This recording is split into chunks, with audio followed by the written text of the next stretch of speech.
চা খাচ্ছিস গঙ্গার পাড়ে? তুই কি জানিস তুই একটা বুড়ো মানুষ? গঙ্গার পাড়ে হালকা হালকা বৃষ্টি হচ্ছে আর ভরা জোয়ার, পুরো দারুণ লাগছে ওয়েদারটা। সমস্ত স্কুলের গার্ডিয়ানরা সব এখানে বসে রয়েছে একদম জড়ো হয়ে, আর সঙ্গে আমরাও। বুড়ো মানুষের মতো সকালবেলা চা খাচ্ছে ঘুম থেকে উঠে শ্বশুর মশাই।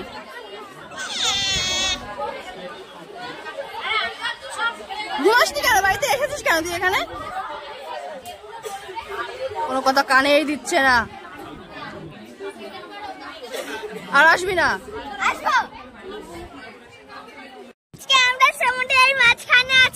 সমুদ্র মাঝখানে, এটা গঙ্গা, এটা গঙ্গার মাঝখানে আছি, পুরো ওই দৃশ্যটি একদম লাস্ট অবধি। কেমন লাগছে বলে দাও?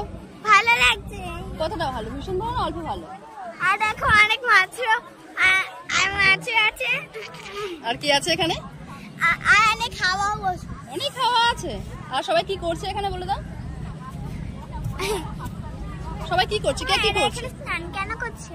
স্নান কেন করছে? সবাই ওখানে স্নান করছে গঙ্গাতে। আমার ছেলের কোয়েশ্চেন, সবাই এখানে স্নান কেন করছে? এবার কি করে বলবো স্নান কেন করছে? বাথরুম নেই এটা? বাথরুম? গঙ্গার পাড়ে বাথরুম লাগবে স্নান করার জন্য? লাগবে না?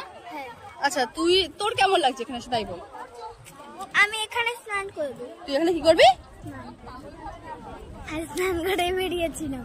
বাঙালির কত স্বপ্ন, তাই না? এটাকে নিয়ে তো এসেছি গঙ্গার পাড়ে, কিন্তু আমার হৃৎপিণ্ড খুলে মুখ দিয়ে বেরিয়ে যাচ্ছে ভয়ের চোটে। সে যে দুষ্টুমি করে বেড়াচ্ছে। আমার তো ভয় লাগে না? ও তো ভয় লাগছে না, আমি বগল দাবায় করে হাত ধরে রয়েছে, যা হয় হবে। মানে আমি না ওকে নিয়ে বসতে পারছি না ওকে নিয়ে দাঁড়াতে পারছি দুষ্টুমির চোটে। আমার গা কাঁপছে সিরিয়াসলি, চটপট চটপট চটপট করে যাচ্ছে পুরো। ওর কথা হচ্ছে আমি গঙ্গায় এসেছি তো মাছ ধরে এখন। আমরা গঙ্গাতে আছি এখন। আচ্ছা সবাইকে শুনে নাও, আমরা এখন গঙ্গাতে রয়েছি। বাট আমার পিলে চমকাচ্ছে সিরিয়াসলি, একে নিয়ে দ্বিতীয়বার আসা যাবে না। আর এই ভিডিওটা যদি বাবিন দেখে না, আমার খ্যান নেই সিরিয়াসলি। ও পড়াশোনা বন্ধ করে দেবে, আমাকে মেরে ফেলে দেবে যদি দেখে আমি ভাইকে নিয়ে গঙ্গায় এসেছি। বল অবি, এটা ডিলিট করতে হবে। এটা ডিলিট করতে হবে, দেখানো যাবে না।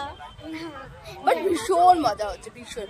আগের দিন যখন এসেছিলাম হাওয়া ছিল, আজকে ভীষণ সুন্দর হাওয়া। বলো বা ওইখানে গিয়ে ওই জাহাজে উঠবো। এখন আর একটা পায় না, সে নাকি ওপরে উঠবে। রাম রাম করছিস কেন? রাম রাম করছিস কেন? কি হয়েছে? আরে কিছু হবে না।